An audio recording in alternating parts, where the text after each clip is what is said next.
Well, give them this!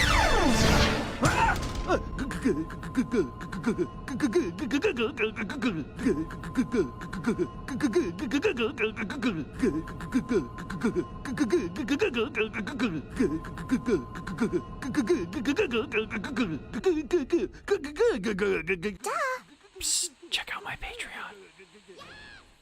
Merry Christmas, you guys! Well, I really wish I could be more excited for this one than I am because it's time for yet another Christmas Carol. This is literally like the most popular Christmas episode plot that nearly everyone seems to do, so by no means is this episode going to have any originality to it whatsoever. But still, even if it's the same basic plot done all over again, it can still have a neat execution to make it different, right? I mean, Avatar was literally just a Pocahontas story, but that had enough going for it to make it stand out as its own thing because of its world and effects that it used to present itself. Execution is what matters here, and that's what I'm looking at mostly. How does this episode execute its ideas as a Christmas Carol ripoff amongst the hundreds of other Christmas Carol ripoffs that are out there? Let's get started.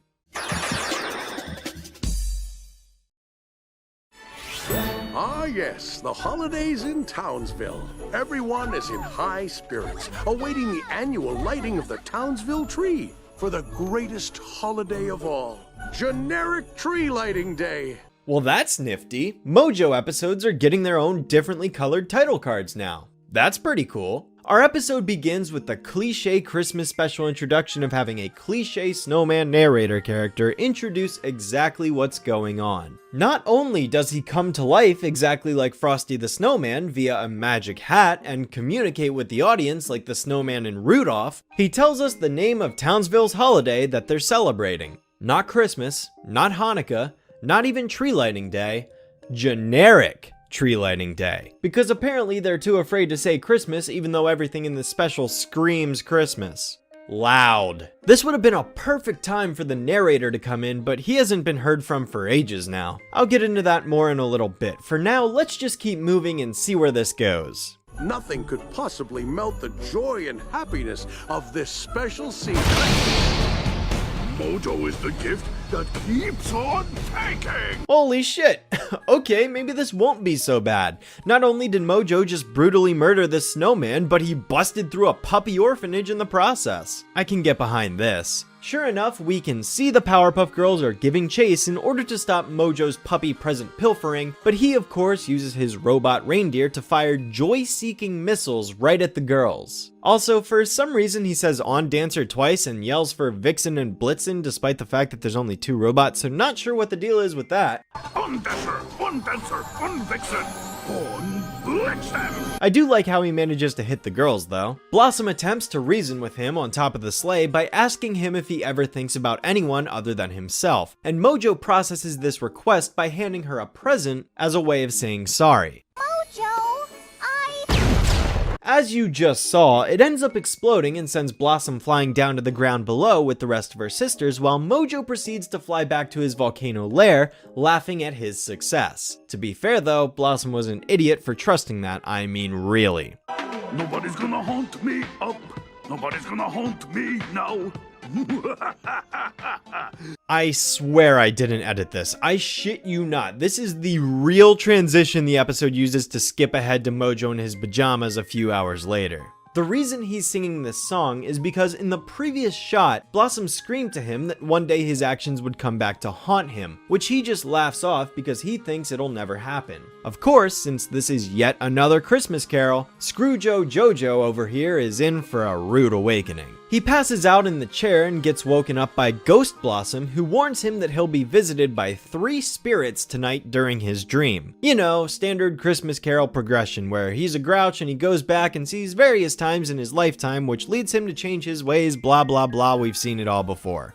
Blossom, as the ghost of holiday past, cause they can't say Christmas, scares the shit out of him after he says he's done nothing wrong and then proceeds to show him a time when he was the lab assistant to the professor as a young chimp. Here we see Mojo before he was evil, just being a good, obedient pet. Nope, not the reckless buffoon that he was in the original story, but a saint who does nothing wrong and is perfectly loyal, completely missing the entire point and further contradicting the original origin, which I'm sure you recall that the Power of Four made a complete hazy mess. In fact, not only is there a chemical explosion, but Mojo saved him from it. For a second there, I was actually expecting us to see a new origin for how Mojo became evil, but nah, this show couldn't be bothered. This was the perfect moment to give us a new origin for Mojo. Seriously, if the show wanted to drop the original series idea, it could have given Mojo a new backstory right here, and it would have fit, but it dropped the ball on that instead. Blossom gives up because she can't be bothered to try and leaves it up to the next ghost in the lineup. No.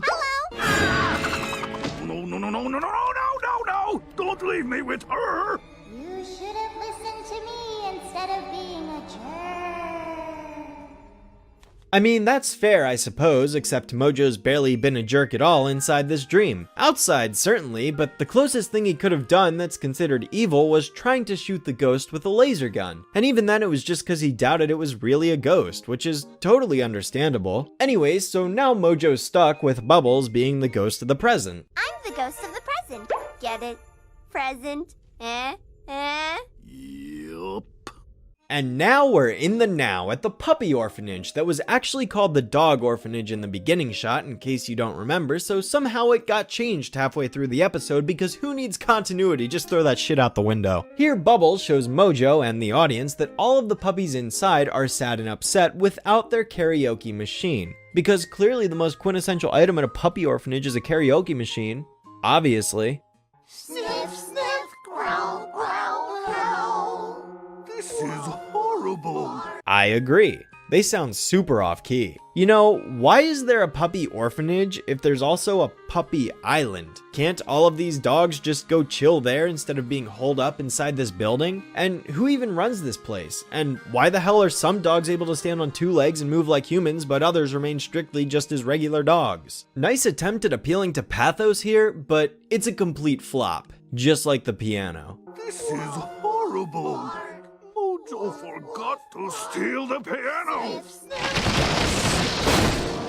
Okay, but like, here's my question. Why on earth do they need a karaoke machine if they have a piano? Why are they so sad when they can still play music? Like, what the fuck? So next, Bubbles takes him to Town Square where, oh, wait, hang on. I should specify that she doesn't actually take him places in time where they're ghostly and can't interact with things, like most interpretations tend to portray it. No, instead they're just on a stage play for some reason. I'm not really sure why this aesthetic was chosen because it doesn't really match the whole real events aspect. It makes everything look fake. This is supposed to be a dream, yet the ghosts use a theater curtain to peer into these events, which is all fine and dandy, except it makes everything look like it's a staged performance, not real events that have a significant impact on Mojo's life. And I mean, you can argue that the events in the original story aren't real and are just figments of Scrooge's imagination, depending on how you choose to interpret the story, but the entire point of the nightmare is that they feel real to him. Whether or not you choose to label them as actual events that happened to him in the fictional sense or figments of imagination in the non-fictional sense, they felt real to him in the moment because they're apparitions that peer into various points in his life. By presenting this in a theater, it just makes everything appear manufactured and fabricated, making Mojo's transition to good feel way more unnatural as a result. Like, this entire next bit with the mayor looks completely faked, with the flat orphanage background just getting lifted up in a cardboard tree in City Hall props. And then it goes even more off-kilter with a forced insert of Jared sleeping for literally no reason. I shit you not, the episode outright states this. Who is this guy? That's the boy Blossom has a crush on. Isn't he funny? There was no reason for coming here, was there? Who doesn't love watching the stroking of egos, right? This is the epitome of it all, too. The fact that they just openly state that there's no point in doing this, yet they do it anyways is just, ugh.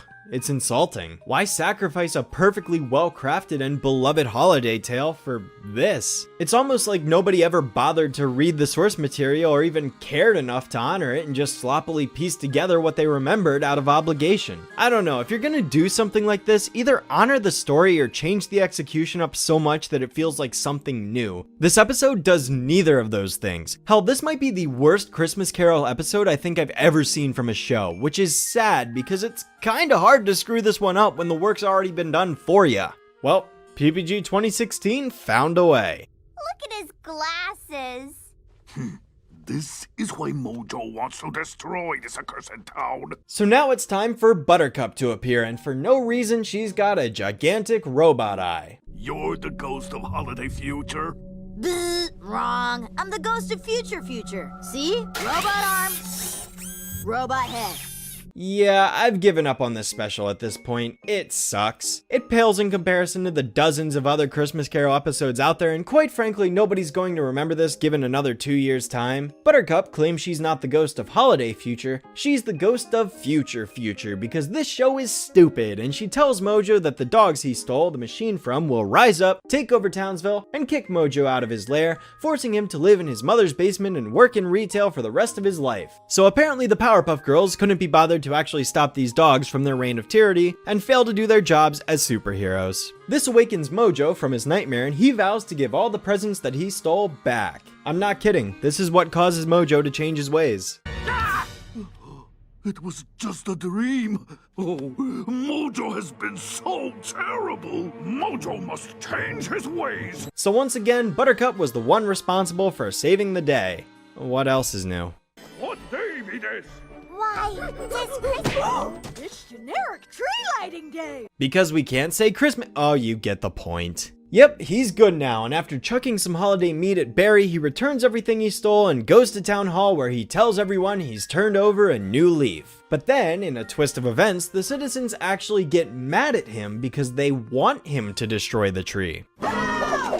That tree blowing up is the only reason we're here! Yeah! I can watch some lights twinkle on a tree at home! But then why are they even celebrating this holiday to begin with if they don't want to be there? All of these people are the real Scrooges. Mojo finally is good and they just ruin it, and then he gets punished for it? Oh yeah, let me clarify that. The Powerpuff Girls are here the entire time. They witnessed this entire conversation go down, from Mojo's arrival to the citizens chastising him. They see and hear the citizens egging him on to destroy the tree and blow up the town. Yet when he does this, the girls attack him and only him instead of also the ones responsible. Like, if anything, they should be beating up the Townsville citizens for this too. Not just Mojo, because he wasn't going to do anything until they provoked him. It's their fault. Blow up the tree already! Yeah, I got a ham in the oven. That thing's not gonna glaze itself, Mojo. I'm not too annoyed at the mean-spirited aspect though. It's just like, why is this entire event even a thing if Mojo destroys the city regularly anyways? What makes this holiday any different, and why do these people want him to destroy this stuff in the first place? Do they get some sort of masochistic pleasure out of it? Is that it? Like, I'm okay if they want to see it destroyed, but I want a reason for it. Why is this day special when he can do it any other time? Did they even care that Mojo stole all the presents in the first place? Well, he blows up the tree and lights the city on fire, and the girls punch him despite the Townsville citizens begging for him to destroy it right in front of them, like I said. Guess it's just an excuse to keep the status quo and prevent him from turning good. Hungary and Romania thought that this must have been too brutal of a punishment for an ending though, because in those countries, this ending title card legitimately ended up getting censored at the end. But I don't know, the violence isn't really the problem here, guys. Yeah, this doesn't even come close to 'Twas the Fight. This sucked. Hard. So, let's talk about it. I suppose it does make sense that Mojo is haunted by the girls. After all, they are his arch enemies, so they do fit the role rather well. This also had the opportunity to reference Dream Scheme with the girls' abilities to travel throughout dreams without outright copying the plot, of course, just referencing the powers and having the girls planning to do this from the get-go. I think that would have been a little more interesting and less cliche. Each girl being chosen for past, present, and future are the choices I would have made as well. They all fit each one perfectly, and I wouldn't really swap any of them for their respective positions, even if I don't necessarily like their execution. Now, for the bad, this is one of the worst Christmas specials I've ever seen for a cartoon. Not even gonna lampshade it. One would think there would be an effort put into a Christmas special of all things, but clearly that wasn't a priority here because this is atrocious. I find it dumb that the episode avoids using the word Christmas despite the fact that this is clearly a Christmas-based story. If it was an attempt to be all-inclusive, then it still failed because the story being based on a Christmas carol, the Christmas tree, the snowman who appears in Christmas specials as a Christmas tradition, the reference to Jingle Bells, which is a Christmas song, the stealing and returning of presents tying into how the Grinch stole Christmas, and the episode title referencing You're a Good Man, Charlie Brown, which is a musical? Okay, wait, I don't see the correlation here. Why is this episode titled You're a Good Man Mojo Jojo if this is a Christmas Carol episode and there's no music or stage play attributes other than the fact that this theater backdrop appears for like 10% of the entire episode? What? You're a Good Man Charlie Brown isn't even a Christmas special. But anyways, back to the matter at hand. Instead of calling it Christmas or have some creative version of it like Knishmas or Hearthswarming, the event is just called Generic Tree Lighting Day. Self-awareness doesn't always equal creativity. Just because you say it's generic doesn't mean it's no longer generic. It's still generic. Look, I don't know whose decision this was. I doubt it was the networks though, because their other shows like Gumball or Regular Show have name-dropped Christmas like it's no big deal, because it's not. But there's literally an episode in season 3 called The Gift where they outright state Christmas is a holiday. Tomorrow's the day, girls. You know what that means. Christmas! So why was it so paranoid to say it here? Oh look, another issue with continuity in the Powerpuff Girls reboot. Because we don't have enough of that already. Sure, you could argue that Generic Tree Lighting Day is a separate holiday in the reboot universe, but the kid who Barry shoves out of the way contradicts that because he is representative of a self-aware acknowledgement that this was, indeed, referencing Christmas. I'm just arguing semantics at this point though. The special sucks regardless of whether or not this is true, and I don't think very many people care, but you know, whatever. While it may be true that the original series never did this kind of plot, which makes this a first for the franchise, perhaps there's a reason the original chose to do its own original story instead. As for the rest, I mean, you saw it. Between the nonsense that was the first 2 ghosts to Mojo just rapidly shifting his character over working a retail job instead of genuine terror to that conclusion, it's just not a good episode. It's a mess is what it is. Bah humbug. Seriously though guys, I hope you all have a happy holidays no matter what time of year you happen to be watching this video. Thank you guys so much for the support and I hope you enjoyed this review even if it wasn't that great of an episode. Alright? Roll credits.